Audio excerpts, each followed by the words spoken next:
Zoom recording and hello. Welcome today. My webinar is 5 steps to overcome anxiety, align with your intuition, and reveal the magic of your life.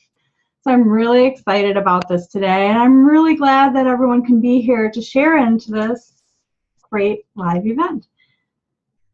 So let's get started. So my name is Nikki Rich. I am a coach, I'm an astrologer, I'm a tarot card reader, a Reiki master. I work with clients one-on-one and in group settings to, help them recognize their own intuition. And I also do things like astrology readings, tarot readings, etc. So this is my credentials. I have, over the last 25 years or so, researched how to really get in touch with intuition. I've done this, both, through studying and through practice and, testing out different methods myself and with clients. I've also overcome depression and anxiety in my own life, and I've helped my clients to do the same. So the system that I'm going to share today is pretty simple and basic, but it's also something that takes practice. So anybody can do it, anybody can learn it, anyone can figure it out, but it takes practice and consistency to do it. So I'm also use astrology, tarot, Reiki, coaching, and a lot more to help clients reveal the magic in their lives. And I'll talk about that more in a second here. Just zoom out there. I feel like my head was really big. So this is what we're going to talk about today. Number one is, how do we align with our intuition? How do we get in alignment with it? When we get in alignment with our intuition, we naturally feel a sense of emotional freedom.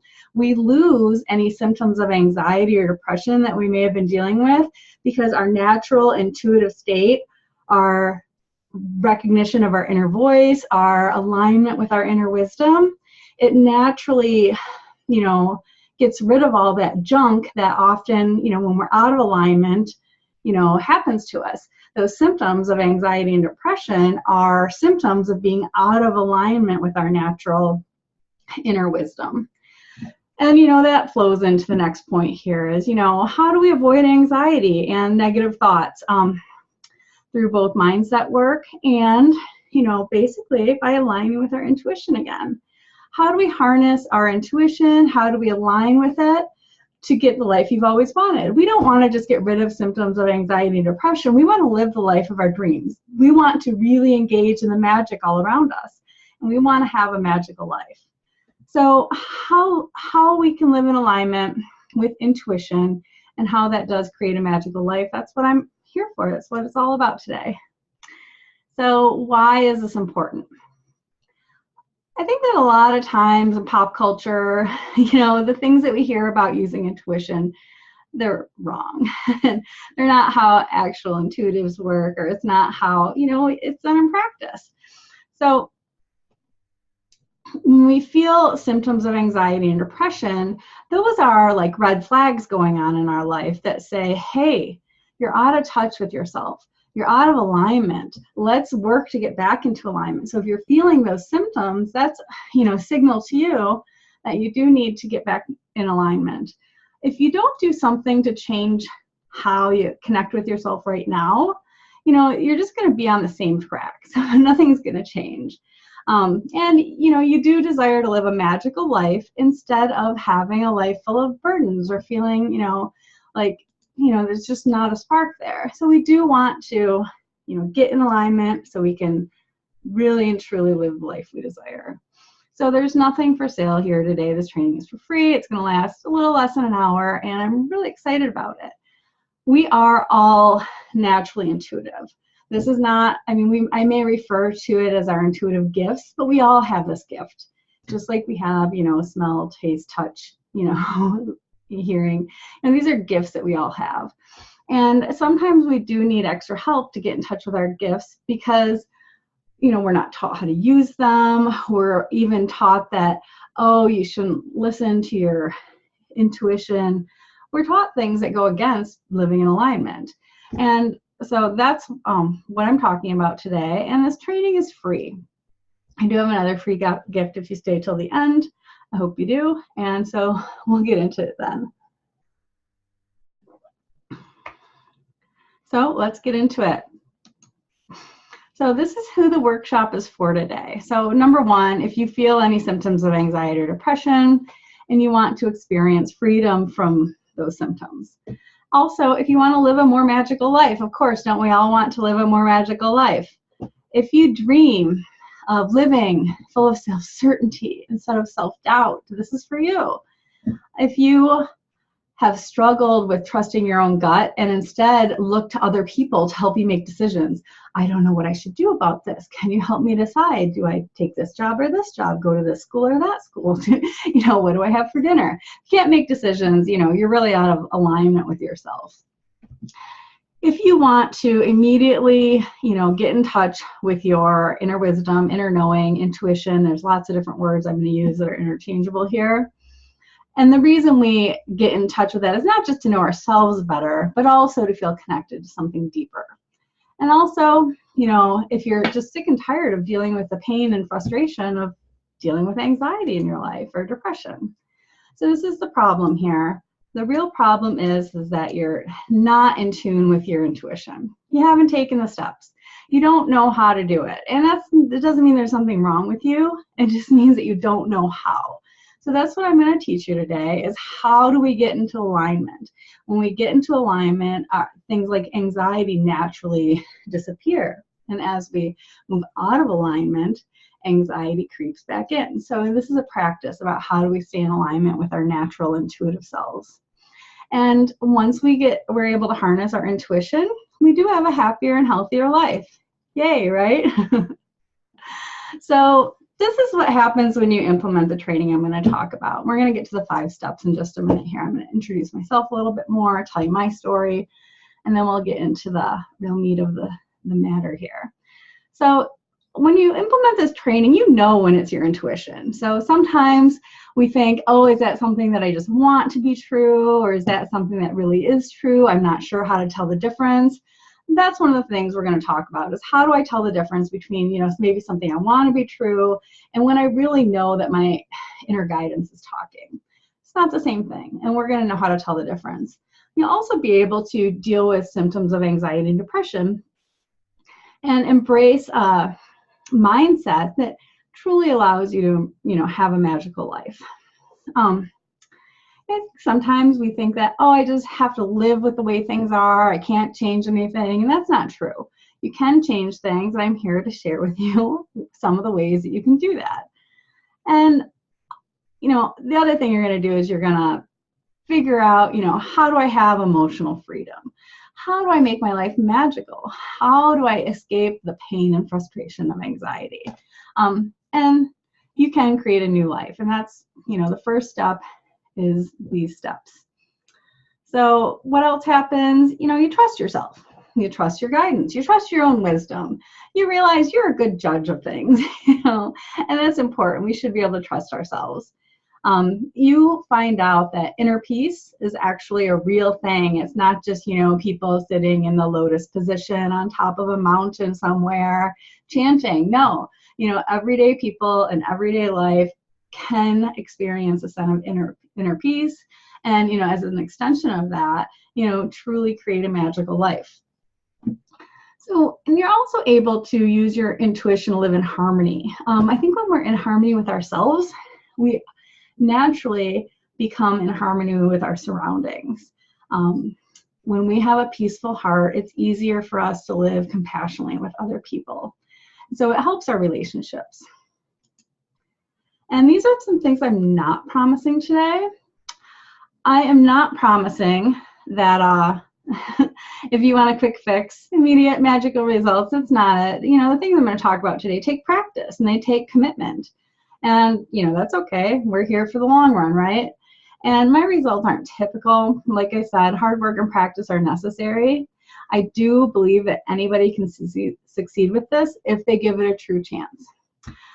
And I like to give this example of a treadmill. So, if you don't use these steps, they're not going to work. So like a treadmill, if you go out and buy a treadmill and you say, I'm going to use this treadmill to get in shape, and then, you put all your stuff on it and you never get on it. And, after a few months you say, oh, this treadmill doesn't work because I haven't lost any weight. I haven't gotten in shape. But the truth is you haven't used the treadmill. It's not the treadmill's fault that you're not in shape. It's your fault for not having utilized the tools that you've been given. So I think that example applies here. And also, this isn't for people who are happy being unhappy. If you're really happy with your, the drama, the psychological drama you have in your life, this isn't for you. If you want to make real changes, yes, this is for you. If you're like, yeah, things are fine, you're probably not going to feel like this is super helpful. But this is a little bit more about me. So I have aligned with my intuition over the last 25 years. I'm in my 40s now. I feel like you'll hear more about my story in a minute, but as I became an adult, I really had to figure out how to do this. As a kid, I was super intuitive, but it had been repressed in me over the years, and I'd had to open it back up and get it back out. So I am an astrologer. I'm a tarot card reader. I'm a Reiki master. I've done this work full-time for several years now, and part-time for a lot longer than that. This is part of what I talk about when living a magical life. I've really been able to create the kind of life I want to live through these steps and through these practices. I've gotten great results with my clients, both in doing intuitive work with them as an astrologer and a tarot card reader, and through guidance and coaching programs. And the big one here is I resolve my own pain. I'll tell you more about that in a second. And I trust myself. I trust my guidance. I trust my intuition, which is one of the reasons I'm doing this today, because I feel like this is what I should be doing with my life at this point. So I do listen to my intuition. I watch the signs around me, and I'm, not that I never miss something, but if we're not tuned in, we're never going to hear. But I practice what I preach, is what I'm saying. And this is something we'll talk about more later when we get into the steps. I'm in charge of my own mind. I'm not a victim to whatever random thoughts happen to be going on in my head. My mind is peaceful, it's centered, it's focused, and I've chosen to create my mind in that way. I know what it's like to live out of balance. I've done that myself. I can relate to the ramifications of how awful that is. And like I said, I've cultivated my own magical life. So I'm going to tell you more about my story in depth so you know where I'm coming from. I've always been drawn to intuitive work. I've always had kind of a sense of something greater and a sense of connection that wasn't really traditional where I grew up. I tell the story about being maybe 4 or 5 years old, and I remember asking my parents, why was I born here and now? Why was I born to you? And, I asked my mom this. Why was I born to you and my dad here in the United States instead of being born in China or India, where the population density was so much greater and the likelihood of me being born there is so much higher? And I don't know how a 5-year-old knew about things like population density or anything like that. But I remember thinking that the odds of me being born where I was were very low. And I wanted to understand why I'd been reincarnated at that time in that place. And my mom, of course, didn't understand my question. She was a very traditional Midwestern, Christian woman who was like, well, I'm your mommy, and, that's your daddy. And of course, you were born to us. That's how it works. But I knew, from this very young age that I had in fact been reincarnated. And, I could have been reincarnated anywhere in the world. And I was trying to figure it out already. And, like I said, I don't know how a 4 or 5-year-old came up with these ideas, but I was very convinced. And I remember being frustrated when my mom wasn't really understanding what I was asking. I imagine maybe as a 5-year-old, I couldn't articulate my thoughts that well, but, I still remember it very clearly, that conversation. And as I got older, I turned to things like tarot and astrology to try to figure things out. I've worked with clients basically since my early 20s, with tarot cards especially, and later I've done more astrology with people. And, when I was in my, late teens, early 20s, I guess I had what I would call a crisis of faith. I didn't know what I believed. And, the truth is that over the time, I just come out of alignment. I was no longer following that inner guidance and hearing that inner voice that I'd heard when I was 4 or 5 years old. And I did study things. I looked into metaphysics and I looked into all these different new age things. But I wasn't really living that way. I was kind of just living like any standard American person. And, as I did this, my anxiety and my depression grew. I eventually went to the doctor, and, they tried to put me on medications, what doctors do. I don't think there's anything wrong with medication or Western medicine. I am saying it didn't work for me in this instance. I'm not an expert in Western medicine or anything, but, I finally was like, no, I'm not trying another medication. This isn't working for me. And I did go through talk therapy, and, I thought, that sort of counseling was great, but it didn't help me overcome my anxiety. All it did was help me talk about it better, and I had become better at talking about it, but I still had the anxiety. I still had the depression that had originally prompted me to seek help. And at my worst, I had a really hard time being around other people. I think I was so uncomfortable, I don't know, self-conscious. I don't really even know all these different jumbled feelings I felt. But things like grocery shopping were really difficult. I would consider myself empathic, highly sensitive, and going into these environments where there was a lot of people, a lot of strangers, I felt like I was just being bombarded with all this stuff, all this energetic, sensitivity that I felt. It made it really difficult for me to do anything. I didn't know how to handle it. And so what I did was I began withdrawing. I didn't, I spent less time with friends. I spent less time with family. I didn't go out as much. Romantic relationships were, tough, to say the least. And so, I say hit rock bottom. At my worst, this is my story, and so it's going to be different for everyone. But at my worst, I honestly felt like there was nobody in the entire world who cared about me. And on one hand, I knew, of course, my family and my friends care about me, but they didn't know what I was going through. They didn't know how much pain I was in. I felt like because they couldn't understand the amount of pain I was in or what I was going through, they couldn't really care. And, I feel like I get choked up talking about this because it was a really, significant time in my life. And my mindset really was the poison. It was the toxic place. It was really harmful. I thought awful things about myself. I was really my own worst enemy. And despite having studied alternative remedies and, new thought, all these things for many years, I hadn't really implemented them. And I was just, stuck in a self-created, cycle. And, I wasn't even taking good care of myself by this time. I couldn't. I was just in a really bad place. And it really had to do with my mindset. And so this is my breakthrough moment. With my mindset, I thought, I told you my big thing was that I really thought nobody cared about me. And finally, I don't know how this thought came about, but I'm so glad that it did.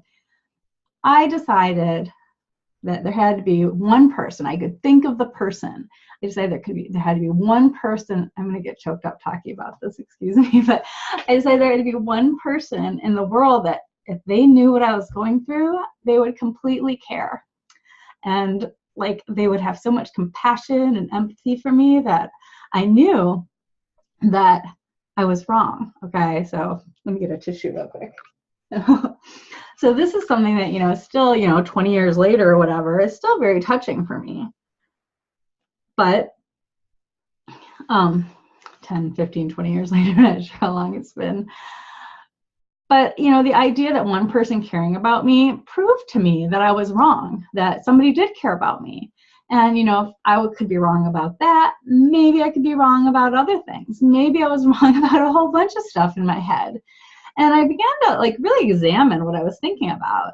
And, I'd read about mindfulness and things like that, but to really, implement it is a lot different than reading about it. And so I started looking at what I was thinking and really changing my beliefs about things. If things made me feel bad when I thought them, forget that. I'm not thinking that way anymore. And I really started to cultivate a positive and empowering mindset. So, everything started to come together. Then all of a sudden it was like easy breezy, everything's not always easy breezy, but you know what I mean? Things get a lot easier when we're working out of a proper mindset.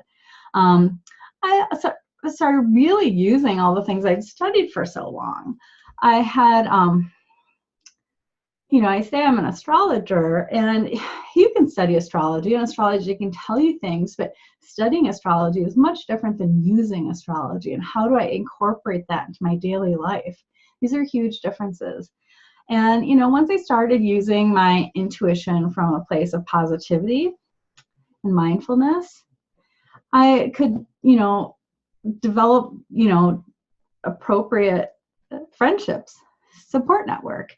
This is both people in my life and spirit guides, angels, source energy, whatever you want to call it. This is a big one here. I started taking risks again. And risks are a big deal because I think when we are afraid, when we are full of anxiety, when we're full of depression, we don't take risks on anything. We're so afraid we're going to screw something up or we're going to get something wrong that we don't take any risks in life. And so when we start taking risks again, it shows that we are on, oh wow, we're on the right track. We're able to take risks. I met my husband, and I realized, I thought for a long time I was stuck and I was just better off alone. I was just going to be by myself. I was fine with it. I wasn't, upset about it. But I realized these were more mindset blocks that I had in my head that didn't need to be there anymore. So, I met my husband, I started my family. I didn't put it on this slide, but, I quit, a corporate career. I'd worked at several different corporate jobs. I worked both in, international conglomerates. I worked for the government. I worked for small family business. I worked for a lot of different types of places. But, I was done with that. And I didn't want to do that anymore. I wanted to create the life of my dreams. I wanted to create a magical life, with my husband, my family, having my own business, and helping other people, have this spiritual and intuitive connection that really does change your life. So started working with people, astrology, tarot, coaching, and all this stuff. So it's really been, I tell you my story because I want to show you how much of a big change it can be. And so these are the 5 steps that we're going to talk about today. And the first one is mindset. I just talked to you about my story, and mindset was the kind of the foundation, the cornerstone of my own development. And I find that with my clients, we don't have mindset in place, correct mindset, right mindset, let's say from a Buddhist perspective. We don't have right mindset, things can really go wrong. So the second thing is practicing kindness on a deeper level. This isn't just being polite, this is actually truly being kind. Finding your inner calm and centering yourself and trusting your own intuition. Don't trust it, never gonna be able to hear it if it talks to us. And the final step here is finding positive support. All right, let's get into the first step. So why do we need mindset? I told you my story. It's where we all have to begin. It's the foundation. The other steps, like if we don't have the proper mindset, we can't be kind, we can't be calm, we can't trust, we can't find support.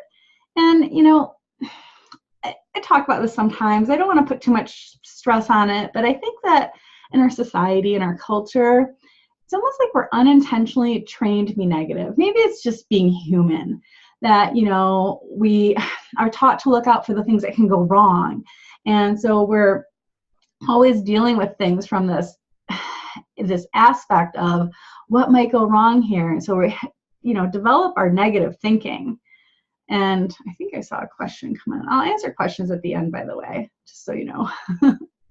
Just glance at it real quick.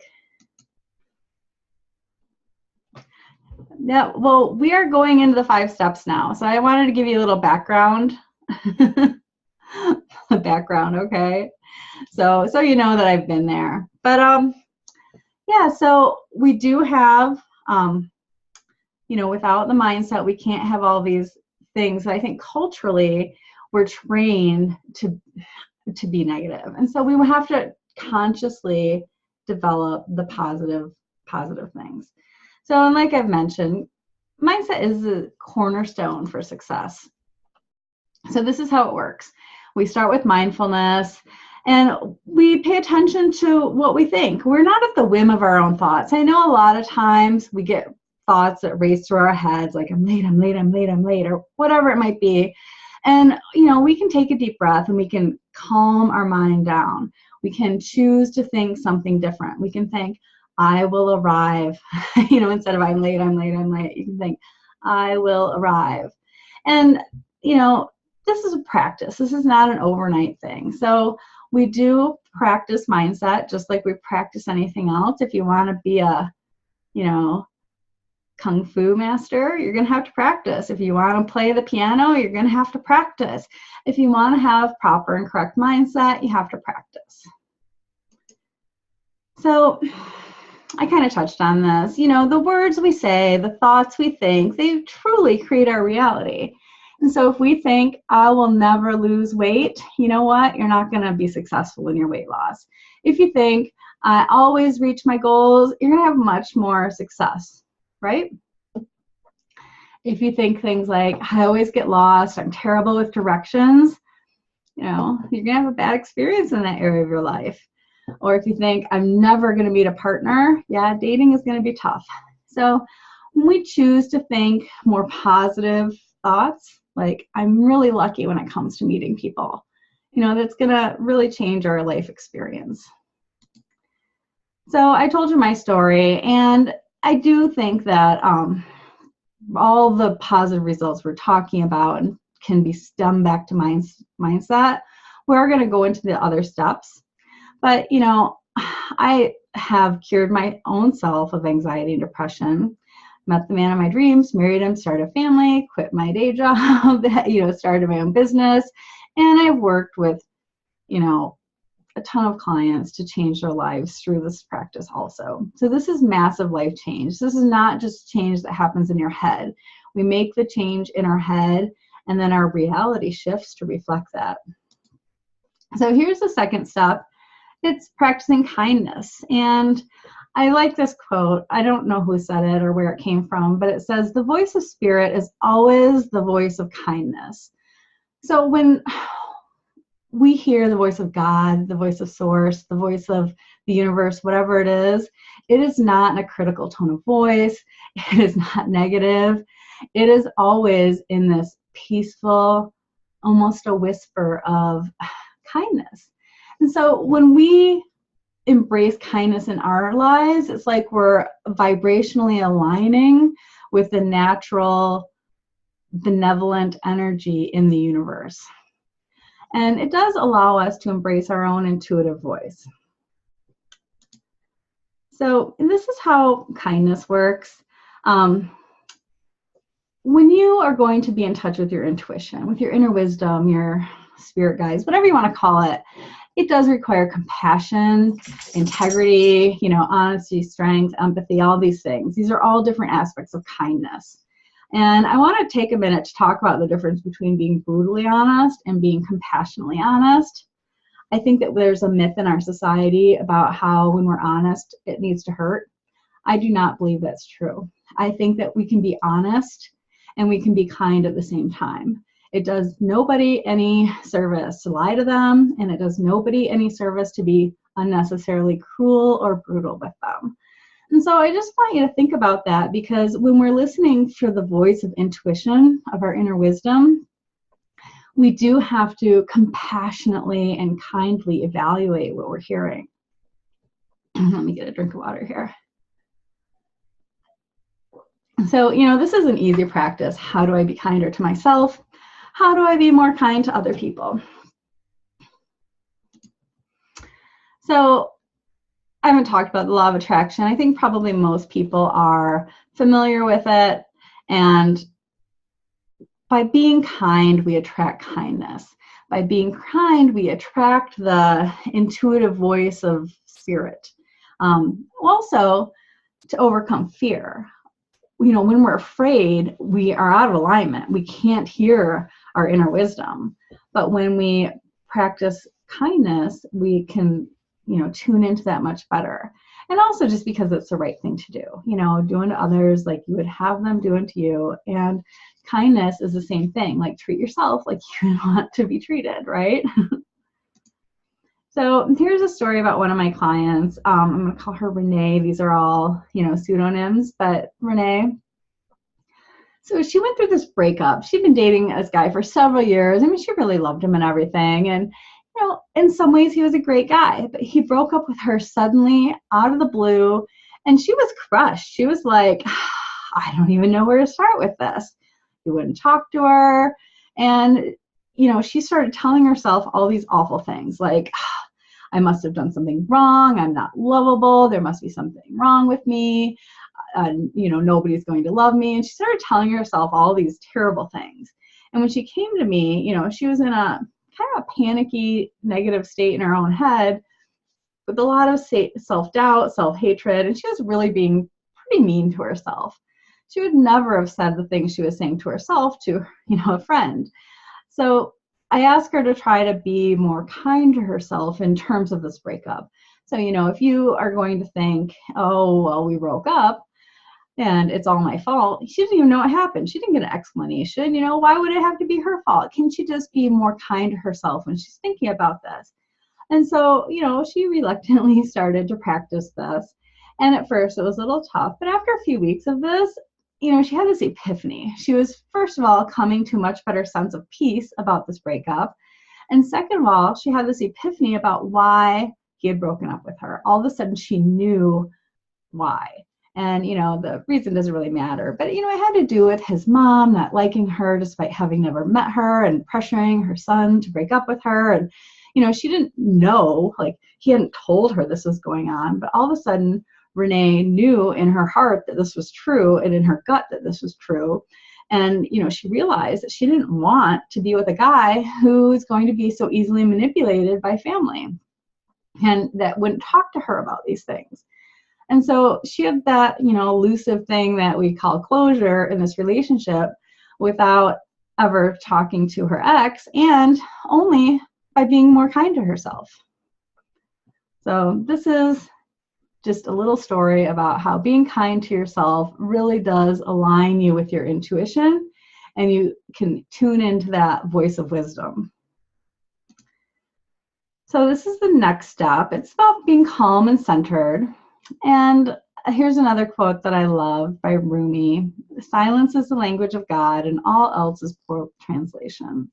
So if we're not silent, if we're not calm in our head, you know, we can't hear anything above the cacophony, the noise.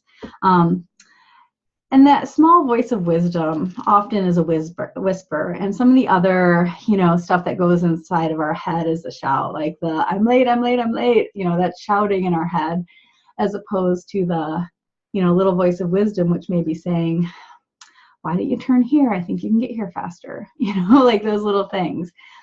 So if we're not in a state of calm, we can't tell the difference between our ego and our inner guidance. So our ego often tries to, you know, talk louder inside of our head in order to convince us of something. And the, you know, the intuitive guidance inside of us is never going to talk louder to convince us of something. If we can't hear it, it's because we're not listening, not because it's not there. So we really do need to learn how to cultivate a sense of calm. So here's a few things that you can do to cultivate more calmness. The first one I think we can do here really quick. If you feel upset or reactionary, take 3 deep breaths. I don't feel that way right now, but breathing is the quickest way to reset your emotional state. So let's just try it really quick, okay? Take 3 deep breaths.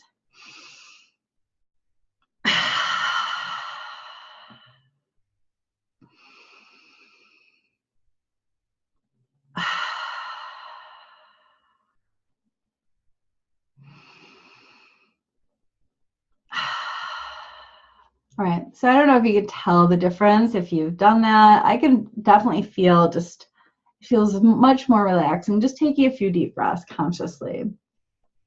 Another tip I have about how to be calm is that if you're in a situation when you're feeling overwhelmed, it's time to leave. You're not forced to stay there.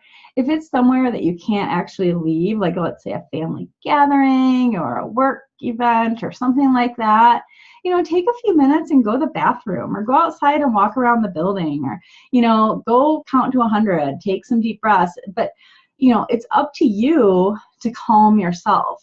instead of allowing yourself to continuously ramp up based on feeling frustrated or anxious or whatever it is. Sometimes when we are around other people, and I know this as, an empath and somebody who's emotionally highly sensitive, when we're around other people who are upset or angry or whatever, it can be really draining. So it's up to us to remove ourselves from that situation and regain our center before we re-enter that situation. If you have to re-enter it, you have to. But it's up to you to take the time and, take responsibility for your own state of mind and, take a few minutes. Nobody's going to miss it. People will be fine if you excuse yourself for a few minutes. And another way, is exercise is a great way to tap into your endorphins, use your own chemistry as an asset, right? So that can also help you become more calm. So here's an example I like. Pretend you're a TV, right? Are you tuned into what I would call the anxiety channel? Are you watching your own internal soap opera? Or are you tuned into the calm and centered channel? We can only watch one channel at a time, whatever it is. We can't watch anxiety and, Zen garden at the same time. We have to choose one to watch. So I do think that, emotional drama, psychological drama, it's addictive. And so once we start watching it, it's really hard to disengage. It sweeps us up. We can't, regain the calm perspective that we need to really listen to intuition. So every moment we have a choice, what state am I in? Am I in an anxiety state? If I am, nope, I'm not going to stay there. I'm going to change the channel. I'm going to move into calm center.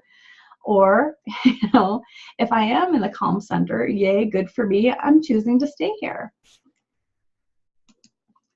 So this is another one of my clients. Her name is Brenda, and she came to me, and her problem really that she reported to me was that everybody else was always screwing with her life, okay? Everybody was interfering with her. She couldn't get her work done at work because people were always interrupting her. At home, it was the same. So everybody was always in her business, and it really drove her crazy, and I don't blame her. And so I worked with her for a while, and I really was pushing this idea of her, developing more calm, more centeredness through meditation, through other practices. She was really resistant. She did not want to do this. She told me point blank, it's not my problem, it's their problem. But, I can't change other people. She can't change other people. The only person she can change is herself. So eventually she decided to try the things that I was proposing, which are, meditation, exercises to calm and center herself. So she tried this, and it was amazing. All of a sudden, after practicing this for just a short time, the stuff that was driving her crazy before, it started getting less and less and less. So, less interruptions at work, less interruptions at home. People weren't getting into her stuff as much. And, this is because as she became more calm, her environment became more calm. When she was worked up, her environment was worked up. And so, what happened was she, continued this practice, and it was amazing because out of the blue, this is something that she later told me she'd always wanted but had never had happened previously, was, suddenly she started getting messages from her ancestors. And this was something that she dreamed about from being a little girl. And now that she was calm, now that she was centered, she could hear the messages. I believe the messages were always there. I just believe that she was too worked up to hear them previously. And once she worked to calm herself down, she could hear those intuitive messages that were coming from her ancestral guides. So this is step 4. This is about, trusting yourself, right? If we can't trust ourselves, we're never going to be able to trust our intuition. And, the messages that we receive, they might as well not come at all if we're not going to listen to what they say. So, I think we've all had the experience where, okay, I got this gut feeling about something or somebody, and I don't listen to it. We've all not followed our our instincts at some time, and then later we kick ourselves thinking, oh, I totally should have listened to my intuition and that thing. And that happens to everybody. And it's because we haven't trusted ourselves. We didn't give our, internal radar enough credit to say, oh yeah, maybe I should listen to what's going on there. And so now that we know the difference between, the voice of intuition and the other things that are going on inside of our head, we should be able to trust those, messages that we do receive, the messages from spirit. And if we can't trust ourselves, or we can't trust our own internal guidance, who can we trust? And I don't want to live a life that, there's no trust. So trust means that, when you get a gut feeling, you listen to it. And I have another client, I'm going to call her Kay, and she cracks me up because what happens is, she would meet a new guy and she'd think something about him like, oh, he'd be a terrible boyfriend. And then she'd want to go out with him anyway. And she'd be like, oh, he talks too much. He only talks about himself, whatever it is. But she wouldn't listen to her intuition. She wouldn't listen to her first impression. And, she had a really hard time dating because she kept dating these guys that, her first instinct was like, no, he's not for you. But, they were interested in her. They wanted to take her out. And so she was like, okay, well, I'll give them a chance. But it turned into, I had to spend another night listening to some guy talk about himself all night long when I didn't want to, instead of just saying no because her intuition was telling her, no, this isn't the guy for you. And the reason I tell you this story, I think it's kind of funny. I think we've all been there. We all want to be liked. We all want, people to want to go out with us. But, when we listen to our intuition, things like dating become a lot easier because we don't have to say yes to people or events that we feel like our intuition is saying, no, you don't need to do that, right? When we trust our intuition, life just gets easier in general. So I think trusting your intuition is tough. It's tough for a lot of people. It's easy to doubt yourself. It's easy to say, like I was mentioning earlier, is this my intuition talking, or is this just something I want to be true? Oh, I think that guy likes me. Does he like me because I want him to like me? Or is it really my intuition saying that he likes me, right?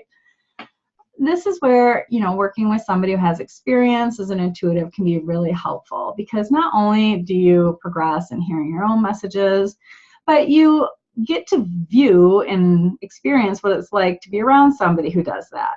And so that example of having somebody model how to work with intuition is really helpful when you're trying to develop your own intuition.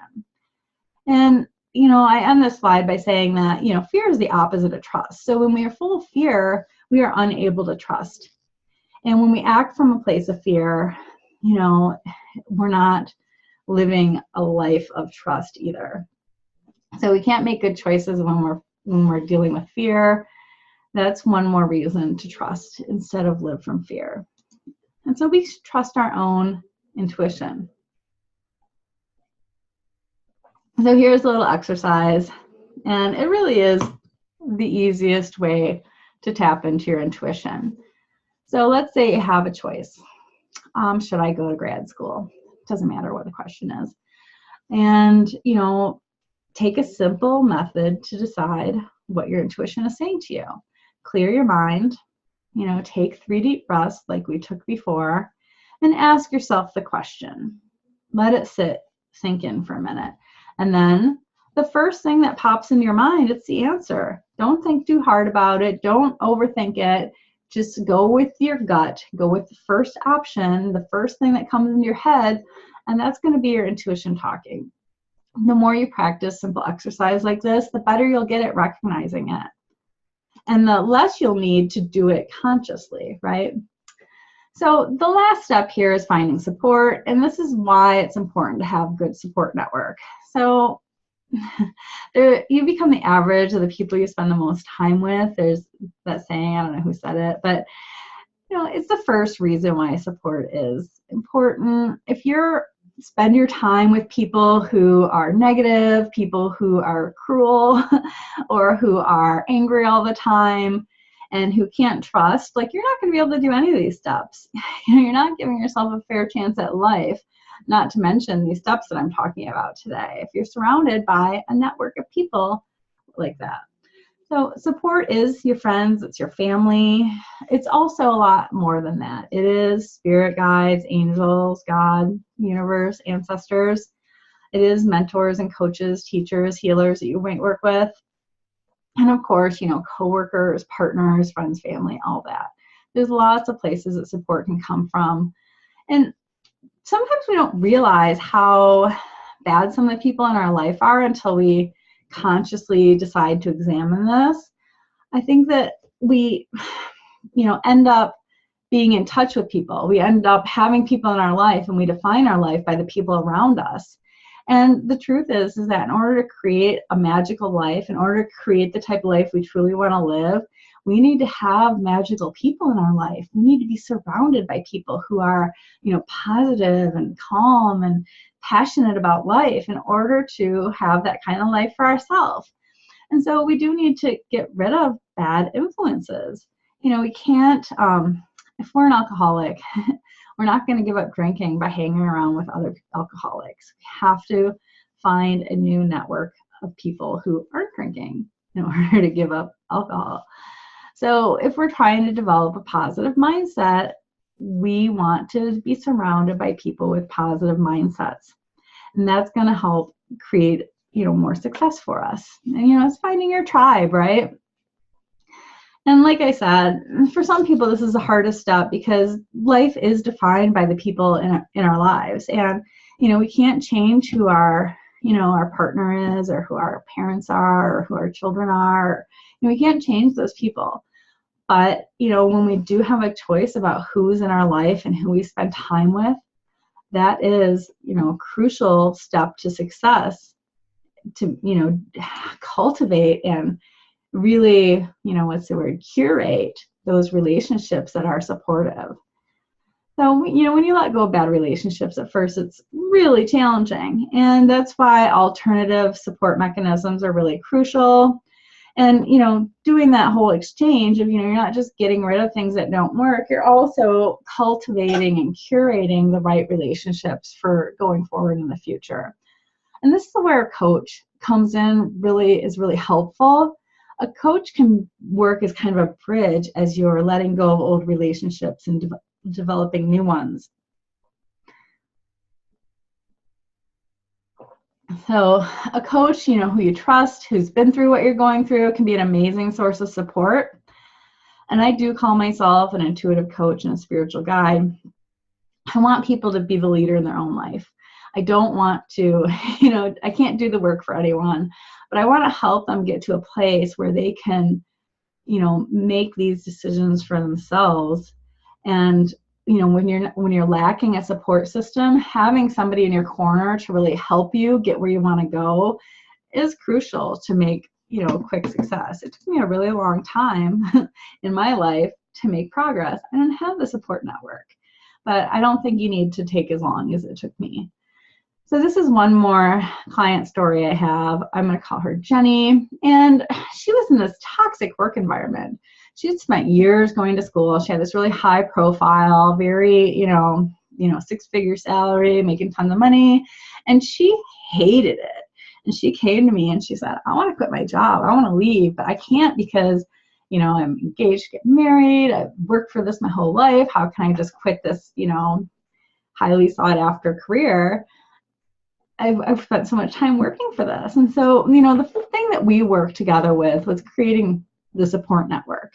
She had a fiance and she was really afraid to tell him that she wanted to quit her job. He didn't know. And she would come to me, a stranger, and tell me about it, but she couldn't tell her fiance because she was afraid about how he might react. They'd plan their life together based on these large incomes that they both had.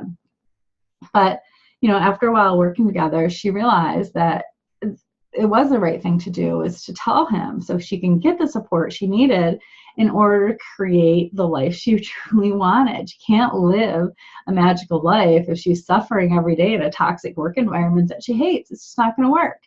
And so she did eventually tell him. He was admittedly reluctant at first, but the more she talked to him, the more he realized that he didn't want to marry somebody who was miserable. He didn't want to, he wanted also to help her create the life she truly dreamed of. And so what she ended up doing was quitting that job. And she didn't know what she was going to do next. Okay, this is part of where working with intuition is really interesting, is that even though she didn't know what she was going to do next, she went ahead and she quit her job. She trusted her intuition. She went ahead and she did this, and all of a sudden, you know, things are opening up for the next steps of her life magically. She's being guided intuitively in the right direction for the next steps. And it's been very magical to watch, and it's been really fun. So one of the things that happens is that when we, you know, live according to our inner guidance, you know, there's these synchronicities and serendipitous events that occur that lead us in the right direction. So that, you know, that honestly is one of the biggest values in creating the support network, and then, you know, doing all the other steps, trusting and following through with that work. So here are the 5 steps. I'm just reviewing them here. They are mindset, kindness, calm and centered, trust, and positive support. So I told you that I have an offer for you, and I have shown you my system that I use. And this is not all the things that I work with, but it's a backbone of what I work with. And, you know, in my intuitive work as an astrologer, tarot card reader, and everything, you know, I do a lot of, you know, we may look at things through the lens of astrology or tarot, but those are tools in order, you know, to create that magical life, right? So once we're in tune with our inner guidance, once we're aligned, everything else flows, and we don't have the anxiety that we used to have in life. And so if you're somebody who can really benefit from aligning in this manner, and you wonder how to do all this on your own, you know, this is what my offer is for you. And I do see results both with myself and with my clients. So this is my gift. It is, I call it an intuition restoration session. And I've set aside to talk to people. This is free of charge. And you can, you know, apply to talk to me, you know, starting today, basically. So, did I miss a slide? I feel like I might have missed a slide. Sorry. Oh, okay. So here's what happens if you do decide to book a call with me. It's about 50 minutes long, 50. And what happens is that we talk about where you are. Where are you right now? What's going on? Why are you booking this call? And where do you want to be? You know, are you dealing with anxiety? Are you out of alignment with your intuition? Where do you want to go? And how are we going to get you there? And also we talk about how, you know, really aligning with your intuition releases the symptoms of anxiety and depression that you may have been dealing with or have suffered with in the past. And ultimately, you know, this is really about creating the magical life that you truly desire by aligning with your inner guidance. So if you were to see the call or see the value of us working together on this call, I might invite you to become a client. I don't invite everyone to become a client because, you know, we're not all meant to work with each other, just like we're not all meant to date each other, right? Get married to each other. But if we do decide to work together, we would start working together immediately. And if we don't, you know, that's totally okay. There's no obligation at all to work with me. There's some requirements I do have for the call. You have to be open to the idea of spirituality. So I totally get that your spiritual beliefs might be different than my spiritual beliefs, but I do want people to have some spiritual basis because you know, one of the things I work with is, you know, spiritual support. And so without, you know, that belief, there's kind of a leg of my tripod that's missing, and I don't feel confident working with people through my systems if they don't have a belief in something greater. It's also for not, so this is also, you know, if you feel like you've lost touch with your intuitive voice, that is the type of person this is for. So if you feel like, oh, I'm totally in touch with my spirit guides, I'm totally in touch with my intuition, this probably isn't for you. This is for you if you feel like you've lost touch with that and you feel like, oh, I need more work in this area. So there's also, you know, you should be willing to work on the areas discussed today, which is mindset, kindness, calm, trust, support, all these things. You should be willing to work on these areas. It doesn't mean that we're gonna, you know, magically make them all perfect right away, but, you know, the willingness to do the work is the big thing. And then you also must be dedicated to making positive changes in your life. And you know, some people are happy how they are. They're happy being unhappy. That's fine. But if you don't want to make changes, you know, this call isn't for you. So why do I bother? I do want to be of service. I want to show you what I've talked about today, how you can do this without struggling. You know, if you've dealt with anxiety, depression, any of the things that I talked about, you know what struggling is like. And I don't want you to have to do that anymore.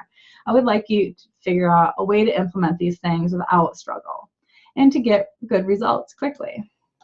So this is the link that's here on the screen here. There's not a lot of spaces in my schedule for this, but I want you to act fast. I want you to make an appointment with me. When I do offer these calls, they book quickly. And so I have some calls. I know the holidays are coming up. The schedules are getting packed. But go ahead and book the call. I will be sending out a replay, you know, later this afternoon. It'll take a little while for me to upload it and then download the recording and everything. But I will send that out within the next few hours. And I'll also, with that, you know, send the link for the appointment if you don't catch it here. But I really am excited to offer this. This is something that it means a lot to me to be able to take some time out of my schedule to talk to people about what they're going through and how I could possibly help them in overcoming these obstacles so they can live in greater alignment with their intuition and hence creating a more magical life. So does anyone have any questions before we go? I'm really glad everyone could come today. I'm super excited about this and I'm psyched. So I'll give you a minute to type in some questions. And if not, we'll just go ahead and sign off. See what time it is. Oh, we lasted almost exactly an hour. So thanks again for coming. And I'm going to go ahead and stop sharing and then end the meeting. And thanks again. I hope you make an appointment with me. And I hope to talk to you soon. Bye.